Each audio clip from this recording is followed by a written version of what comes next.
Mortal Kombat has been smuggling characters from completely different universes into its tournaments for over a decade, and across 17 guest fighters, NetherRealm has never once explained how a Greek god, a dream demon, and an intergalactic hunter can all exist in the same timeline without breaking every established rule of the franchise. That's why today I'm breaking down every single Mortal Kombat guest character and exposing the lore contradictions NetherRealm doesn't want you to notice, starting with the PlayStation exclusive who shouldn't exist in any timeline at all, Kratos. The God of War is the first guest character in Mortal Kombat history, and 13 years later, we still don't know how pulling a warrior from ancient Greece to modern Outworld doesn't completely shatter the space-time continuum NetherRealm spent 3 games establishing. The official bio explains Kratos was ripped through space and time by Shao Kahn's summoning ritual. The Emperor sacrificed his entire Vanguard souls to pull the most powerful warrior in history into Outworld and enslave him for Mortal Kombat. The spell failed. Kratos broke free and became playable on PlayStation 3 and Vita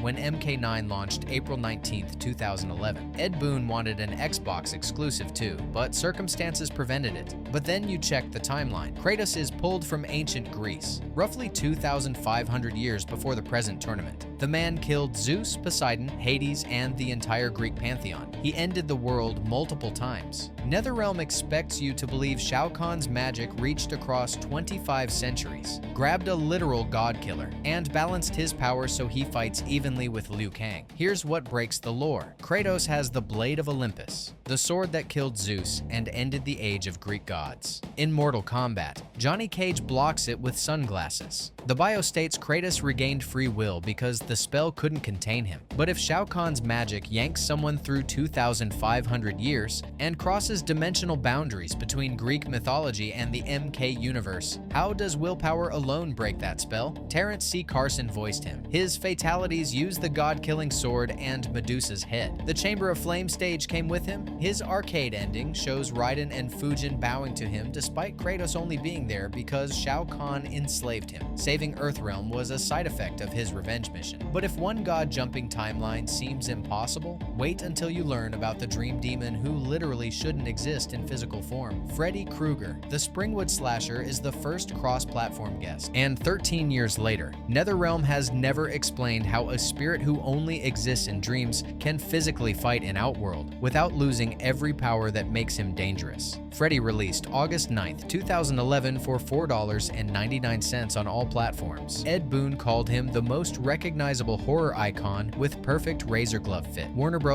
Owns the franchise through New Line Cinema. Robert Englund voiced him, confirmed in Boon's 2017 tweet. The bio introduces the Dream Realm specifically for Freddy. He's a malevolent spirit preying on sleeping souls. When Shao Kahn stole Earthrealm souls Freddy considered his, Freddy challenged the Emperor in the Dream Realm. Shao Kahn's will proved stronger. He pulled Freddy into the real world where he became mortal and defeated him. But here's the contradiction. The bio states Freddy becomes mortal in physical reality. Except in gameplay, Freddy teleports, summons dream versions of himself, and pulls opponents into nightmares mid-combat. Every ability requires dream powers. How does a mortal Freddy access the Dream Realm while fighting in Outworld's physical space? The design sparked controversy. Freddy wears 2 razor gloves instead of his signature single glove. Boon explained this was for balanced claw combat. The appearance doesn't clearly match Robert Englund's original or Jackie Earle Haley's 2010 remake. His arcade ending has Nightwolf banishing him back to the Dream Realm. That's not defeat. That's giving Freddy exactly where he's most powerful and literally unkillable. Tremor's MKX ending later references the Dream Realm, suggesting NetherRealm attempted canonizing this guest-created location. But if one horror icon with unexplained powers seems impossible, wait until you learn about the slasher who literally cannot die, no matter how many times you kill him, Jason Voorhees. The Crystal Lake Killer is the first MKX guest and the only fighter who mechanically resurrects mid-match. And 9 years later, nobody has explained how an undead revenant from 1980s New Jersey ended up in Outworld without any portal, spell, or dimensional travel mechanism mentioned. Jason released May 5, 2015 for Kombat Pack owners. Revealed intentionally on Friday the 13th, March 2015. The bio describes him as death and revenge personified. He drowned as a boy. His mother killed counselors. When she was murdered, Jason returned returned and avenged her. He's been stabbed, drowned, electrocuted, hurled into space. But Jason cannot be killed. The bio calls him a revenant, providing MK terminology for his resurrection. His unstoppable variation makes this mechanical. When reduced to 0 health, Jason uses meter to resurrect with up to 20% health. He's the first character who literally cannot die in 1 round if he has meter. But the bio never explains his arrival. Freddy was pulled by Shao Kahn. Kratos was summoned. Jason just exists in MKX with 0 justification. He has no magic, no technology, no allies with portal access. He's an undead killer from New Jersey who somehow crossed into a different dimension. His arcade ending shows Liu Kang offering him endless slaughter for allegiance. Jason's response is attempting to destroy Liu Kang. This is the only MKX guest ending where the character doesn't kill Shinnok. Netherrealm revenants are created by Quan Chi's necromancy. Jason's resurrection happened in 1980, decades before Quan Chi interacted with Earthrealm. D. Bradley Baker provided vocal effects. Jason speaks 0 dialogue. His fatalities recreate iconic Friday the 13th kills. The 3 variations reference different films with the chain around his neck confirming undead supernatural Jason from part 6 onward. But if one unkillable slasher seems impossible, wait until you learn about the alien hunter whose technology works in a realm with completely different physics. The Predator. The Yautja hunter is the first MKX guest with advanced alien technology, and 9 years later, Netherrealm has never explained how a species traveling between stars using spacecraft arrived in Outworld, a dimension existing outside normal space entirely. The Predator released July 7th, 2015 with Carl Weathers as Jack. The bio states the Predator fights and kills for sport and honor. Humans, Outworlders, and Netherrealm demons will fall to his superior weapons. Their skins will make fine trophies. The bio provides 0 explanation for dimensional travel. It implies he traveled conventionally through space to hunt, except Outworld isn't in space. It's a separate dimension accessed through portals. You can't fly a spacecraft to Outworld any more than you can drive to the Netherrealm. His arcade ending shows him studying Shinnok's amulet and learning sorcery, a power unknown to his species. Combining Yautja technology with magic, he became the apex predator and decimated worlds single-handedly. If one predator with basic magic training conquers worlds that survived Shao Kahn, why didn't the entire species already conquer the universe? His victory animation shows him teleporting to his spacecraft in orbit. That teleportation works in Earthrealm, but how does technology designed for planetary distances function across dimensional barriers? Outworld exists in a separate plane requiring sorcery or Kamidogu-level artifacts to access. The 3 variations mix film and comic lore. His fatalities reference iconic Predator deaths. Move names quote the original film directly. Netherrealm studied every detail except the part where the Predator species has 0 interdimensional travel capability in any source material. But if one alien hunter seems contradictory, wait until you learn about the creature that existed in Outworld thousands of years before its species was created, the alien. The Xenomorph is the only guest born in the Mortal Kombat universe itself, and 8 years later, nobody has explained how Xenomorph eggs existed in Outworld long ago when the species was created in the 22nd century on a colony ship light years from Earth. The alien released March 1st, 2016 with Kombat Pack 2. The bio states Xenomorphs descended on Outworld long ago, but dormant eggs were only recently discovered. A Tarkatan patrol leader picked up an egg. A facehugger latched to his face. The alien burst from his chest, bearing both Xenomorph and Tarkatan characteristics. The reveal trailer shows Devora implanting the chestburster in Baraka specifically. The resulting hybrid gains Tarkatan arm blades, making the alien playable with Baraka's moveset, despite Baraka being dead in MKX's story. This is Netherrealm's workaround for missing classic characters. But here's the temporal impossibility. The Alien franchise establishes xenomorphs in the 22nd century. The Nostromo encountered them in 2012-22. Outworld exists in a separate dimension with no connection to that timeline. How did eggs arrive in Outworld long ago when the species didn't exist until humanity reached deep space? The 3 variations feature different head crests referencing multiple films. His arcade ending shows one xenomorph spawning a queen and overrunning Outworld entirely. The Killer Queen fatality summons a massive queen that appears from nowhere to tear the opponent apart. The Alien Baby brutality spawns different chestbursters based on victims. Jason's wears a hockey mask. Predator spawns a Predalien. This confirms adaptation of host DNA, but contradicts the bio stating only one hybrid exists. But if one temporally impossible infestation seems contradictory, wait until you learn about the serial killer who walked through a random portal and somehow survived. Leatherface. The Texas Chainsaw Massacre massacre icon is the most casually explained guest in franchise history. And 8 years later, NetherRealm has never addressed how a mentally disabled serial killer walked through a random portal from rural Texas to Outworld without dying instantly. Leatherface released March 1st, 2016 with Kombat Pack 2. The bio states his brothers told him he couldn't come home until he brought back the best chili meat. He took his chainsaw and masks and headed off. Not long ago, he walked through a glowing, spinning purple doorway and found himself in a city called Zonkara or something. That's the entire explanation. He walked through a portal. The bio misspells Zunkara as Zonkara. Leatherface has zero understanding of where he is. He's searching for meat, stumbling through dimensional barriers by accident, and surviving in a realm where Shokan warriors wage constant war. His arcade ending is the most disturbing. After killing Shinnok, Leatherface skins his face as a gift for Cassie Cage. When she rejects it, he kills her and chops her up for chili but keeps her face as a mask. The three variations mix 1974 film and 2003 remake without committing to either. Leatherface cannot speak, only screams and grunts, but dialogue refers to him as Sawyer, confirming classic continuity while the Butcher variation uses remake design. Community response was brutal. Leatherface became the most controversial MKX guest. Fans wanted classic MK characters instead of a fourth horror slasher. Many suspected Warner Bros. Promotional tie-in for the 2016 prequel film, but if one stumbling killer seems impossible, wait until you learn about the cyborg who arrived by epic accident. The Terminator T-800. The cybernetic assassin is the first MK-11 guest, and 5 years later, NetherRealm has never explained how an epic accident sent a Terminator programmed to kill Sarah Connor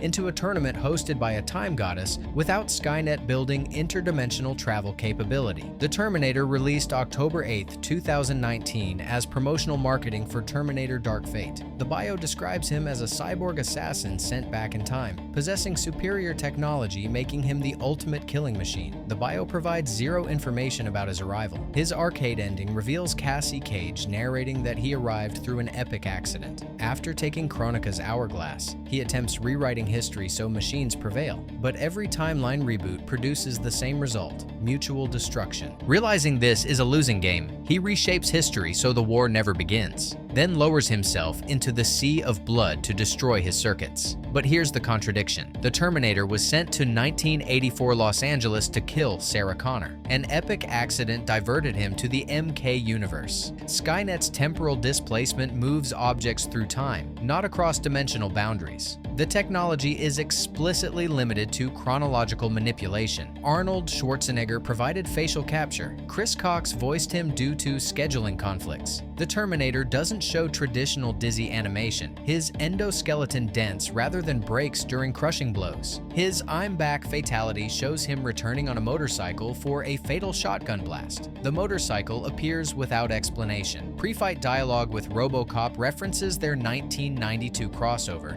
then immediately contradicts it by denying memory of those events. But if one-time traveling cyborg seems impossible, wait until you learn about the DC villain with zero arrival explanation, the Joker. The Clown Prince of Crime is the only guest from a property NetherRealm previously used in a full crossover, and 4 years later, nobody explains why the Joker from MK vs. DC Universe 2008 is completely different from the MK11 version, with zero acknowledgement. The Joker released January 28, 2020. Design references: The Dark Knight 2008 with one skin matching Jack Nicholson's 1989 costume. Richard Epcar voiced him, the same actor voicing Raiden in MK11. His arcade ending is the strangest guest conclusion. After defeating Kronika, Joker teams up with Havoc and Melina to form a league of misunderstood maniacs and invades Order Realm. The ending features Shu Hao as a ninja mime victim, then breaks the fourth wall as Joker threatens the player and fires at the screen. But NetherRealm refuses to address MK vs. DC Universe. The Joker fought Scorpion and Sub-Zero in that game's story. Yet in MK11, nobody recognizes him. Raiden shows zero memory. NetherRealm treats MK vs. DC as simultaneously canonical enough to bring the Joker back, but non-canonical enough that events never happen. Warner Bros. Owns both properties, making the Joker the easiest guest to license. His party pooper fatality mocks MK11's friendship finishers while performing a fatality. His Batman ventriloquist dummy fires bullets mid-combat. But if one DC villain seems suspicious, wait until you learn about the Image anti-hero, whose ending recruited MK's most iconic rivals, Spawn. The Hellspawn Warrior is the final Combat Pack 1 character and the only guest to recruit Scorpion and Sub-Zero as allies. And 5 years later, Todd McFarlane has never explained how Hell and the Netherrealm function identically while being separate dimensions. Spawn released March 17, 2020. Keith David reprised his role from the 1997 HBO series for the first time in 20 years. The bio describes Al Simmons as the government's greatest soldier, executed by his men, resurrected through a flawed agreement with Hell's powers. His ending shows Spawn killing every devil in Hell until Netherrealm invaders arrived. He teams up with Scorpion and Sub-Zero, calling them Fire and Ice. After defeating Kronika, he compares her to Malebolgia. Both make promises, both lie. He creates a new Hell where they burn together. But here's the contradiction. Characters mistake Spawn for a revenant. He corrects them, stating he's Hellspawn. This distinguishes his mythology from MK's mechanics, except the ending treats Hell and Netherrealm as parallel dimensions with identical functions. His fatalities use barbed chains and necroplasm that shouldn't function outside his home dimension. Both emphasize his living costume and Hell energy abilities. But if one Hell-powered anti-hero seems contradictory, wait until you learn about the Cyborg, whose ending assembled fighters from 3 different timelines. RoboCop. The Detroit Cyborg is the only guest whose ending assembled fighters from 3 separate timelines simultaneously. And 4 years later, Netherrealm has never explained how 1987 RoboCop exists in the same continuity as the 2011 timeline reset.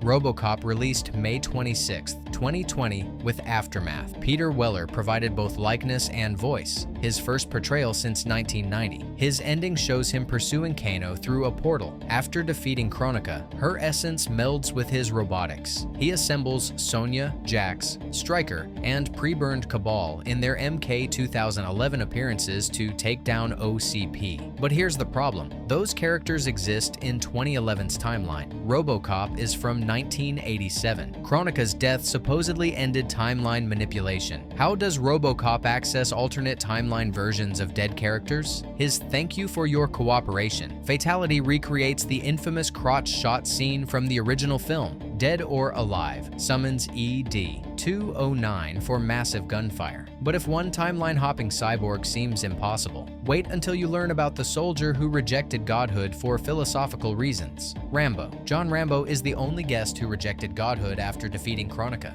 And 4 years later, nobody explains how a Vietnam veteran traveled from 1982 Hope, Washington to a realm outside time. Rambo released November 17, 2020. Stallone provided both likeness and voice via Zoom during COVID-19. Design references First Blood 1982. His ending is the most philosophical. After defeating Kronika, Rambo considers using her powers to fix mankind's mistakes. But he realizes choosing who lives and dies would make him no better than the men who sent him to war. He returns her power and chooses peace. But the bio never explains arrival. His leopard crawl allows prone positioning. His MRE mechanic involves eating bugs for health. Rambo had never done a crossover before MK11, but if one philosophical soldier seems contradictory, wait until you learn about the Viltrumite, whose arrival inaugurated a new guest era, Omni-Man. The Viltrumite Conqueror is the first MK1 guest, and the only fighter whose ending explicitly abandons Earth to conquer the realms instead. And 14 months later, Robert Kirkman has never explained how Titan Shang Tsung pulled someone from an animated series into a video game universe. Omni-Man released November 9th, 2023. J.K. Simmons reprised his voice role, becoming the first MK1 guest with original actor returning. His ending shows Titan Shang Tsung pulling Omni-Man from his timeline. Omni-Man betrays and kills Titan Shang Tsung, then leads Viltrumite forces conquering the realms. His trained killer fatality recreates the infamous train scene from Invincible Season 1. Robert Kirkman stated that scene was his attempt at doing Mortal Kombat fatalities, but the ending creates problems. Omni-Man acknowledges he'll return to complete his Earth mission, treating realm conquest as temporary replacement for planetary invasion. But if one animated character seems impossible, wait until you learn about the parody superhero whose fatality kills Johnny Cage every single time, Peacemaker. The DC vigilante believes in peace at any cost while being the most violent fighter in MK1. And 10 months later, John Cena has never explained how a character from HBO Max can reference DC heroes who've never appeared in Mortal Kombat. Peacemaker released February 28, 2024. John Cena reprised his role from the Suicide Squad 2021. Abilities include Sonic Boom, Force Field, Eagly Assists, and Jetpack Mobility. Pre-fight dialogue references other DC properties. He tells Omni-Man he packs kryptonite bullets and asks Homelander about Aquaman and the Deep. Liu Kang responds that Joker was the worst DC visitor, but the bio provides zero arrival explanation. The character simply exists in MK1, but if one DC character seems inevitable, wait until you learn about the boys' hero whose voice controversy dominated discussion more than gameplay. Homelander, the boys' sociopathic Superman parody, is the only guest not voiced by his original actor despite using his exact likeness. And 8 months later, Anthony Starr's one-word Instagram response of "Nope" remains the most devastating voice casting confirmation in MK history. Homelander released June 4, 2024. The bio describes him as the most powerful being on the planet, a murderous, narcissistic sociopath with insatiable need for validation. Chris Cox voiced him, not Anthony Starr. His winging it to fatality recreates The Boys Season 1 plane scene. His ending removes all political restraints. After saving Earth, the population that ridiculed him now needs his help. He admits he doesn't save people because it's right, but because he needs a home. But if one voice controversy seems bad, wait until you learn about the slasher whose fatality kills 2 fighters simultaneously. Ghostface. The Scream Killer is the only guest whose fatality murders an additional combatant who isn't even in the match. And 2 months later, NetherRealm has never explained why Johnny Cage dies every single time this finisher is performed. Ghostface released November 19, 2024. The primary identity is Billy Loomis from 1996 Scream, showing Skeet Ulrich's likeness. Roger L. Jackson reprised the modulated phone voice. His slashing the fourth wall fatality kills the opponent. Then the camera pulls out through a TV screen showing Johnny Cage playing MK1. A Ghostface appears behind Cage and slits his throat. Every time this fatality is performed, Johnny Cage dies too. His swapping mechanic allows handing off to other Ghostface characters in the background. The always outnumbered move uses a 1990s brick phone to call in another Ghostface. But if one meta fatality seems absurd, wait until you learn about the Barbarian, whose third voice actor proves NetherRealm has a casting problem. Conan the Barbarian. Arnold Schwarzenegger's 1982 Conan is the second Schwarzenegger-associated character and the third fighter voiced by Chris Cox. And 1 month later, the community debates whether nostalgia alone justifies including a character most players under 30 have never heard of. Conan released January 21, 2025. The design uses Schwarzenegger's likeness, but Chris Cox voices him, making Cox the voice of Terminator, Homelander, and Conan across MK11 and MK1. Community reception was mixed. Older players expressed excitement while younger audiences criticized animation quality and questioned relevance. The sentiment suggests Conan appeals primarily to Gen X players. But if one outdated nostalgia pick seems questionable, the final guest proves NetherRealm saved their most ambitious fighter for last, the T-1000. The Liquid Metal Terminator is the final MK1 DLC, and the most technically challenging guest NetherRealm has ever created. And days after release, Robert Patrick's full performance marks the first time a Terminator character has been portrayed by their original actor in Mortal Kombat. The T-1000 released March 18, 2025. Robert Patrick provided both voice and likeness from Terminator 2, 1991. Nick Nicastro explained the T-1000 was a character they've always wanted but wasn't technically feasible until MK1's engine could handle liquid metal morphing. NetherRealm confirmed the T-1000 as the absolute final DLC character for Mortal Kombat 1, ending the guest roster at 6 characters for this iteration. But these 17 guest fighters reveal a pattern NetherRealm has never publicly acknowledged about how dimensional travel actually works in Mortal Kombat. If you enjoyed this video and want to see more, click the video on screen now.